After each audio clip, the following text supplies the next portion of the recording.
무릎이 아파서 손주와 공원 산책도 못 가신다면 얼마나 마음이 아프실까요? 저는 그런 어르신들을 전문적으로 케어해온 치료사 김성희입니다.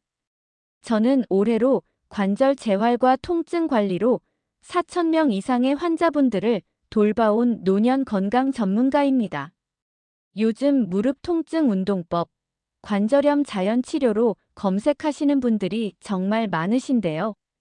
제가 오늘 그 해결책을 직접 공개해 드리겠습니다. 지금은 서울 외곽의 조용한 동네에서 작은 재활센터를 운영하며 주로 70대 이상 어르신들의 관절 건강을 책임지고 있습니다. 선생님, 요즘 아이들 데리러 유치원도 못 가요. 무릎이 너무 아파서 계단 오르내리는 게 겁나요. 병원도 가봤고 파스도 붙여봤는데 어떻게 해야 할지 모르겠어요. 이런 말씀 들으실 때 얼마나 답답하신지 제가 충분히 이해합니다. 여러분 중에도 비슷하게 고민하시는 분들 계시죠? 외출이 두렵고 가족 모임에서 다들 걸어갈 때 혼자 뒤처지면 내 다리 때문에라는 생각에 자존감이 떨어지시는 분들. 오늘 이 영상을 끝까지 보시면 여러분은 관절 통증 때문에 더 이상 움츠러들지 않으셔도 됩니다. 제가 4,000명의 환자에게 검증받은 특별한 방법들을 전부 알려드립니다. 단 3주만 따라하시면 가족들과 함께 다시 걸을 수 있는 놀라운 회복을 경험하실 겁니다. 그 비결은 우리 집에서 쉽게 할 수 있는 동작과 간단한 생활 습관에 있습니다. 영상 끝까지 함께 하시면 그 모든 방법을 단계별로 보여드리겠습니다. 이번 영상이 도움될 것 같다 싶으시면 좋아요와 무료 구독 부탁드립니다. 어르신들께 진짜 필요한 정보만 전달하겠습니다. 관절 통증은 운동을 열심히 해도 해결되지 않는 이유가 있습니다. 사실 관절 통증은 단순한 노화가 아니라 우리 몸 전체의 균형 문제일 수 있기 때문이죠.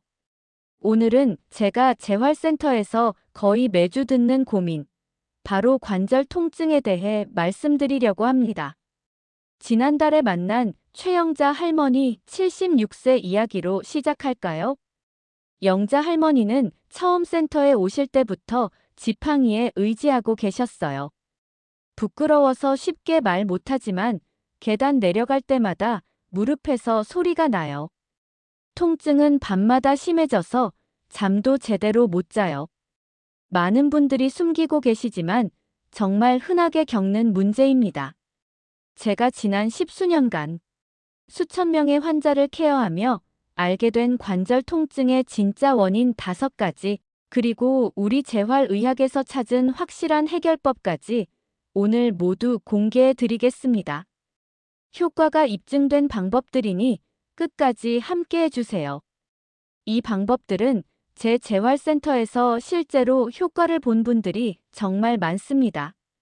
박철수 할아버지 79세는 3주 만에 손주 손잡고 등산을 다녀왔다며 환호하셨고, 이순덕 할머니 72세는 시장 보러 다니는 게 이렇게 즐거울 줄 몰랐다고 눈물을 흘리셨죠. 여러분도 오늘 알려드릴 방법을 실천하시면 3주 안에 분명한 개선을 느끼실 수 있을 겁니다. 자, 그럼 관절 통증의 진짜 원인부터 하나씩 살펴볼까요? 관절 때문에 활동이 제한되고 가족에게 짐이 된다는 생각이 드신다면 반드시 이 5가지 원인을 점검해 보셔야 합니다. 첫 번째, 근육 약화입니다. 우리 무릎 주변에는 4개의 큰 근육이 관절을 보호하고 있어요. 이 근육이 약해지면 뼈와 연골에 직접 충격이 가해지는데 이게 바로 통증의 시작입니다. 제 환자 중에 김동식 할아버지 74세는 매일 산책을 1시간씩 하는데도 무릎 통증이 심하셨어요. 알고 보니 걷기만 하고 근력 운동은 전혀 안 하셨던 거예요. 여러분은 하루에 얼마나 걸으시나요? 근력 운동은 하고 계신가요? 두 번째, 관절액 부족입니다. 나이가 들수록 관절 사이의 윤활액이 줄어듭니다. 이 윤활액은 자동차 엔진 오일처럼 마찰을 줄여주는데 이게 부족하면 연골이 직접 부딪혀 손상됩니다. 특히 물을 잘 안 드시는 어르신들, 관절염이 있으신 분들은 관절이 더 뻣뻣해지기 쉽습니다. 수분이 부족하면 관절액 생성도 줄어들어서 통증이 악화되는 환경이 만들어집니다. 세 번째, 자세 불균형입니다. 오랜 시간 잘못된 자세로 앉거나 서 있으면 한쪽 관절에만 무리가 갑니다. 이 불균형이 쌓이면 특정 부위에 염증이 생기고 통증으로 이어집니다. 최근에 만난 정미숙 할머니 69세는 TV 볼 때 항상 한쪽으로 비스듬히 앉는 습관이 있었는데 손주가 할머니는 왜 한쪽 다리만 절뚝거려요? 라고 물었다고 하셨어요. 자세 불균형 때문이었습니다. 잠시 생각해 보세요. 여러분도 앉을 때 한쪽으로 기울어지는 습관 있으신가요? 아침에 일어났을 때 특정 부위가 유난히 뻣뻣한 적 있으신가요? 그렇다면 지금 말씀드리는 원인들이 여러분께도 해당될 수 있습니다. 네 번째, 과체중과 부종입니다. 무릎은 우리 체중의 3배에서 5배까지 압력을 받습니다. 체중이 늘면 관절에 가해지는 부담도 기하급수적으로 증가하죠. 특히 저녁 늦게 짜게 드시는 분들은 아침에 일어나면 다리가 부어서 관절 통증이 더 심한 경우가 많습니다. 제 오랜 환자인 송병철 할아버지 77세는 야식을 자주 드셨는데 그 습관을 고치고 체중 관리를 시작하면서 무릎 통증도 크게 줄어들었답니다. 다섯 번째, 연골 마모입니다. 무릎 사이에 쿠션 역할을 하는 연골이 닳아 없어지면 뼈끼리 직접 부딪힙니다. 특히 계단을 오르내릴 때 뚝뚝 소리가 나거나 시큰거리는 통증은 연골 손상의 신호일 수 있으니 가볍게 넘기면 안 됩니다. 많은 분들이 이 소리를 무시하고 계속 무리하시는데 초기에 관리하지 않으면 나중에 걷기조차 힘들어질 수 있어요.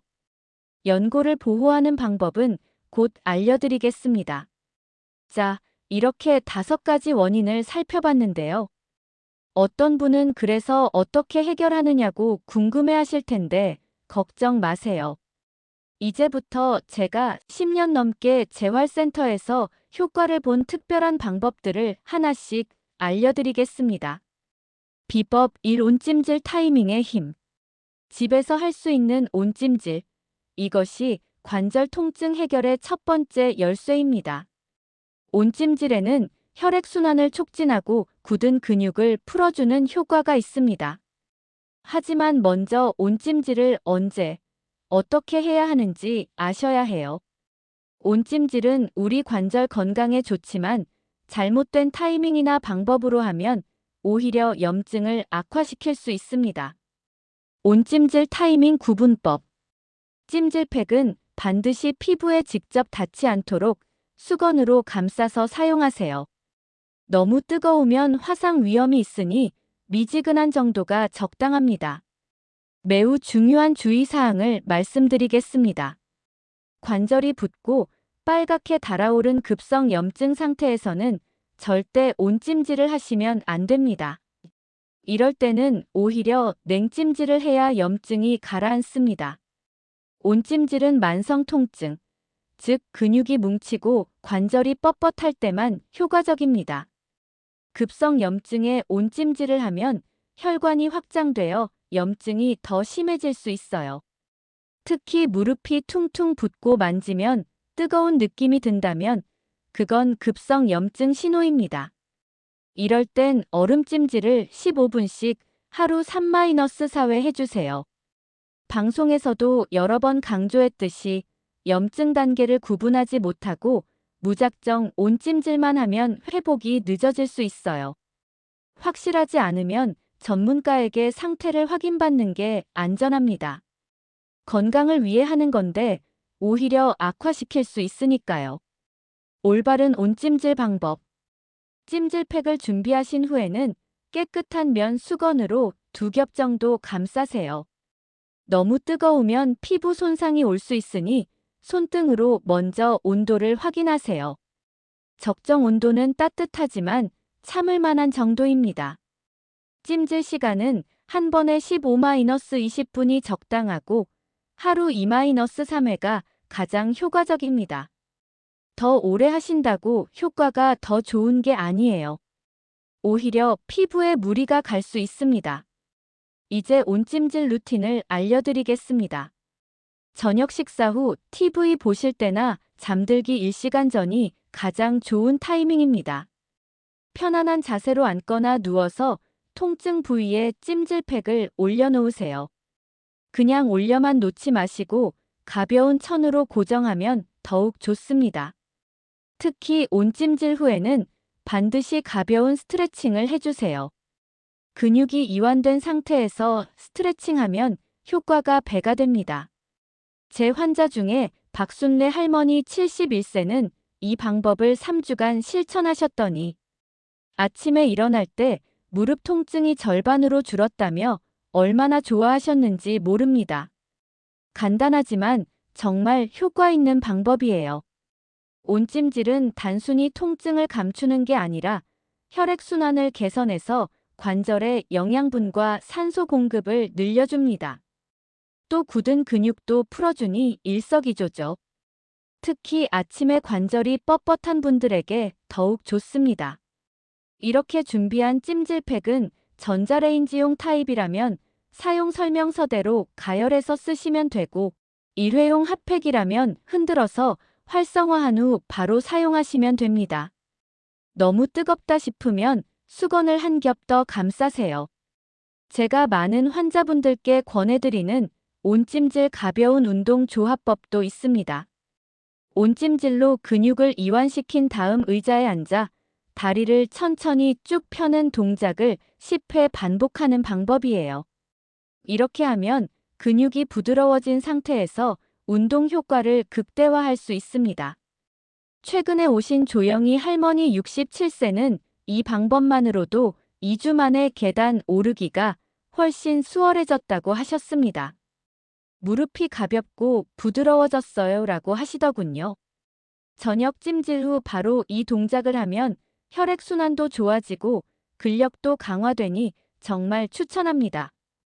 이제 온찜질 다음으로 효과를 본 또 다른 비법, 연골을 보호하는 콜라겐 식습관을 알려드릴게요.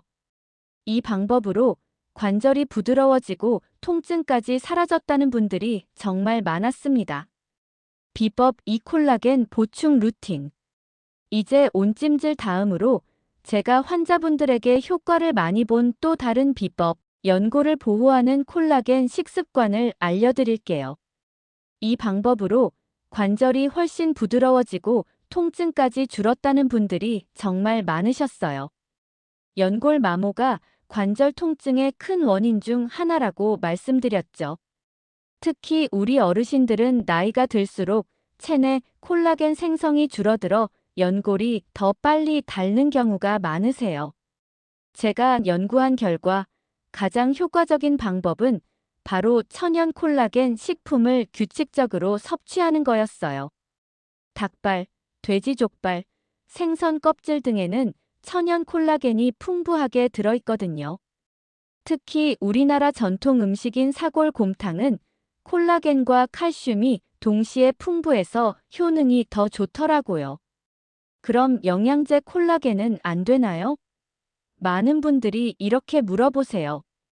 가능하면 천연식품으로 섭취하시는 게 훨씬 좋아요.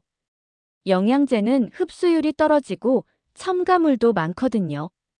꼭 자연식품에서 콜라겐을 섭취하세요. 연골이 약해진 분들께 꼭 말씀드리고 싶은 건 무엇보다 꾸준한 섭취가 제일 중요하다는 거예요.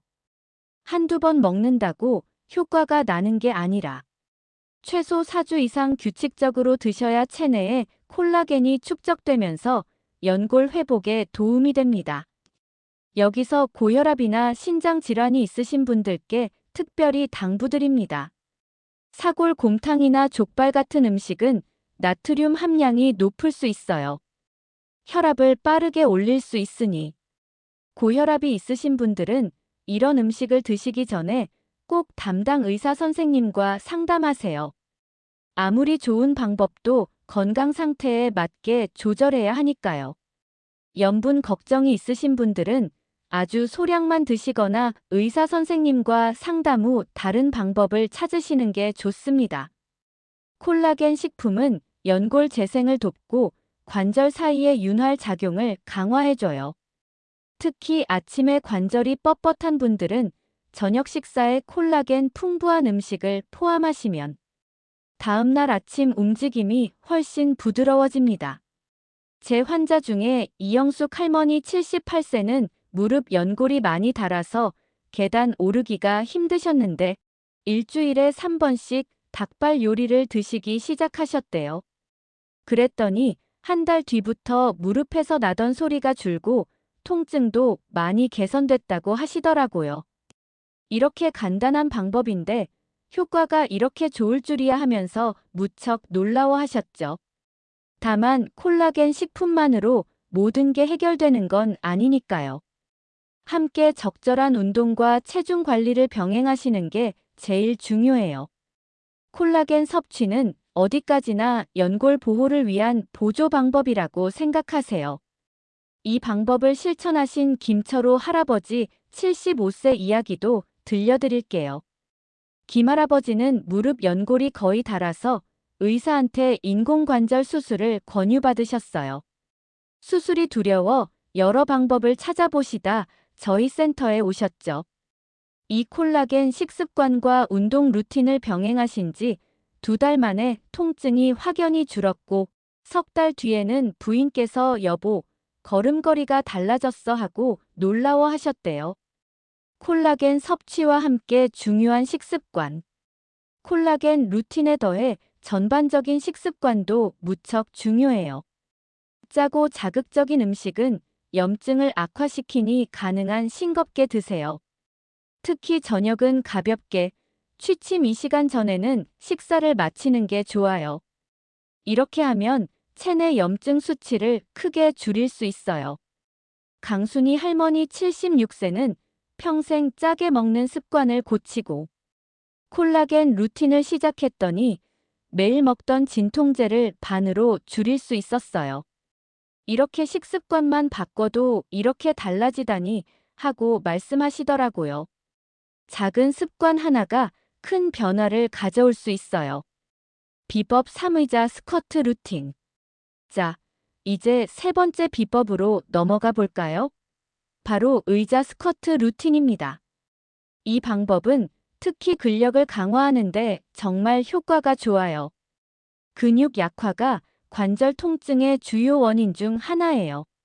많은 분들이 운동을 하려고 하시는데 무릎이 아파서 못하시거나 하다가 더 다치는 경우가 많으신데요. 제가 오랜 연구 끝에 알아낸 건 의자를 이용한 안전한 스쿼트가 가장 효과적이라는 거였어요.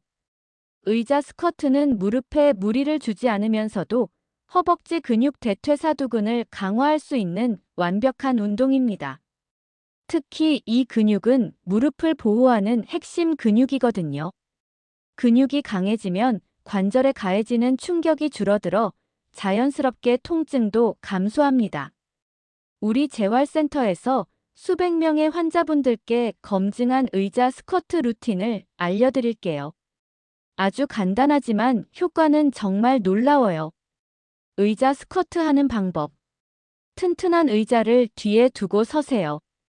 발을 어깨 너비로 벌리고 발끝은 약간 바깥쪽을 향하게 하세요. 천천히 앉는 동작을 하되 의자에 살짝 닿았다 싶으면 바로 일어서세요. 완전히 앉지 않고 터치만 하는 게 포인트입니다. 이 동작을 하루 10회씩 아침 저녁으로 2세트 해주세요. 처음엔 5회부터 시작하셔도 좋아요.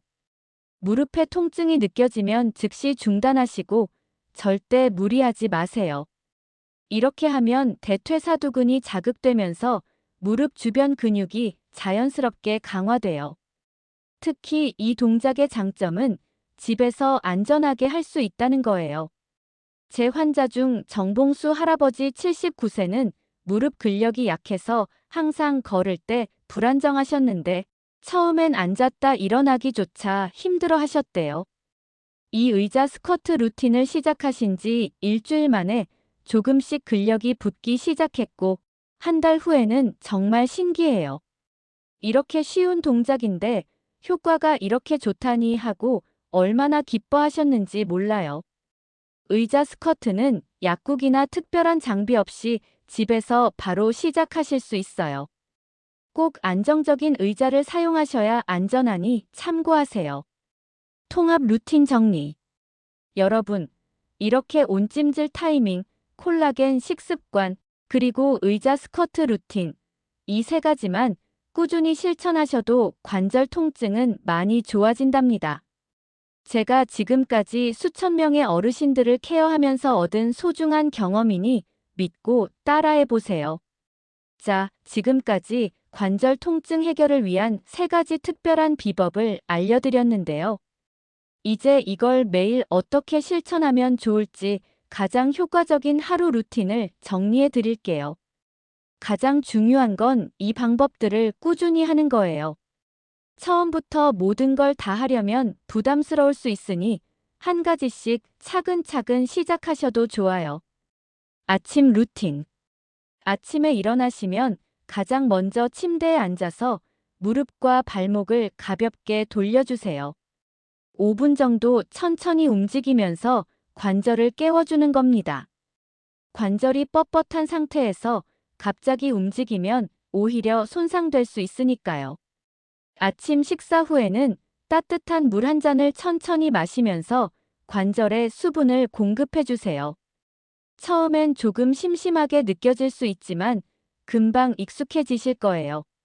제 환자 한명순 할머니 73세는 처음엔 물맛이 없어서 힘들었는데 일주일만 지나니 몸이 가벼워져서 이제는 아침마다 물 마시는 게 기다려져요라고 하셨답니다. 점심 루틴.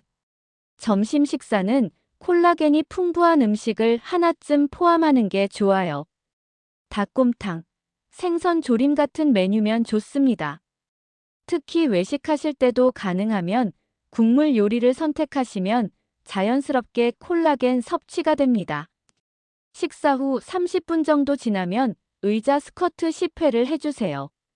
TV 광고 시간이나 잠깐 쉬는 시간에 하시면 부담 없어요. 저녁 루틴. 저녁에 중요한 건 온찜질 루틴이에요. 저녁 식사를 마치시고 1시간 정도 지나면 편안한 자세로 앉아서 통증 부위에 온찜질을 해주세요.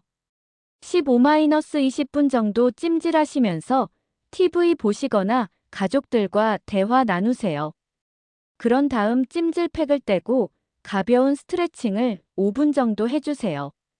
다리를 쭉 펴고 발목을 천천히 돌리고 무릎을 살짝 구부렸다 펴는 동작을 반복하세요. 잠들기 전에는 의자 스쿼트를 다시 10회 해주시면 완벽합니다. 여러분이 이 루틴을 따라하시면서 중요한 건 즉각적인 효과를 기대하지 마시라는 거예요. 우리 몸은 하루아침에 변하지 않아요. 보통 5일 정도 지나면 관절이 조금 부드러워지는 느낌이 들기 시작하고 2주 정도 지나면 주변 사람들도 걸음걸이가 달라졌다고 알아차릴 거예요. 그리고 3주가 지나면 정말 놀라운 변화를 경험하실 수 있답니다.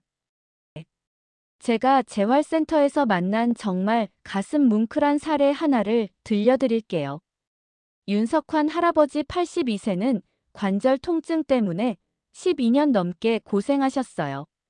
정형외과도 다녀보고 침도 맞아보고 심지어 수술까지 고려하셨지만 나이가 많아 위험 부담이 컸죠.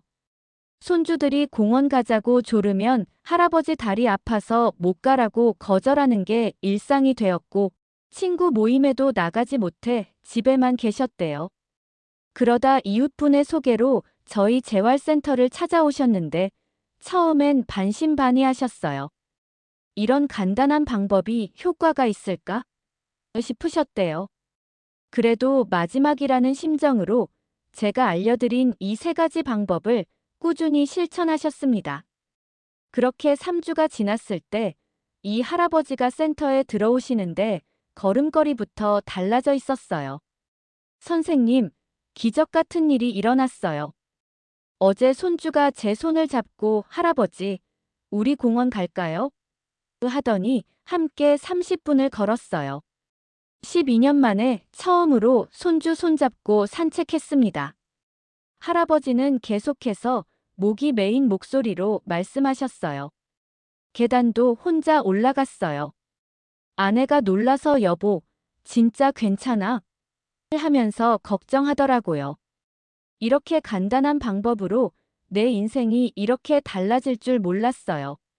저는 이런 이야기를 들을 때마다 제 직업의 보람을 느낍니다. 여러분도 윤석환 할아버지처럼 변화를 경험하실 수 있어요. 지금 당장 시작하세요. 그리고 한 가지 더 강조하고 싶은 게 있어요. 관절 통증이 있다고 부끄러워하지 마세요. 누구나 나이가 들면 자연스럽게 겪는 현상이에요. 우리 몸이 보내는 작은 신호일 뿐이죠. 그 신호에 귀 기울이고 적절한 방법으로 관리하는 게 중요해요. 여러분이 오늘 이 영상을 보고 계신다는 건 이미 변화를 위한 첫걸음을 내디디셨다는 의미예요. 정말 자랑스럽습니다. 작은 실천이 모여 큰 변화를 만들어요. 저는 10년 넘게 수많은 환자분들의 건강과 행복을 위해 일해왔습니다. 그동안 가장 많이 들었던 말은 조금만 더 일찍 알았더라면이라는 말이에요. 하지만 지금이라도 알게 되셨으니 오늘부터 실천하세요. 절대 늦지 않았어요. 사랑하는 가족들과 더 많이, 더 행복하게 활동하실 수 있길 진심으로 바랍니다. 관절 통증 걱정 없이 활짝 웃으며 손주와 걷는 여러분의 모습을 상상하니 저도 행복해집니다. 마지막으로 오늘 알려드린 방법들이 조금이라도 도움이 되셨다면 좋아요와 구독하기 버튼을 눌러주세요. 저는 관절 때문에 이런 고민이 있었어요 라고 댓글에 적어주시면 여러분의 고민에 맞는 맞춤 해결책을 추가로 알려드리겠습니다. 여러분의 소중한 경험도 댓글로 나눠주세요. 이 방법을 며칠째 실천 중인데 효과가 있어요 라고 알려주시면 다른 분들에게도 큰 도움이 됩니다. 혹시 관절 통증으로 고민하시는 분이 주변에 계시다면 이 영상 링크를 보내드리고 댓글에 함께 해봐요라고 응원의 메시지도 남겨주세요. 작은 관심이 누군가에게는 큰 희망이 될 수 있습니다. 여러분의 건강한 걸음이 제게는 가장 큰 보람입니다. 오늘도 건강하고 행복한 하루 되세요. 감사합니다.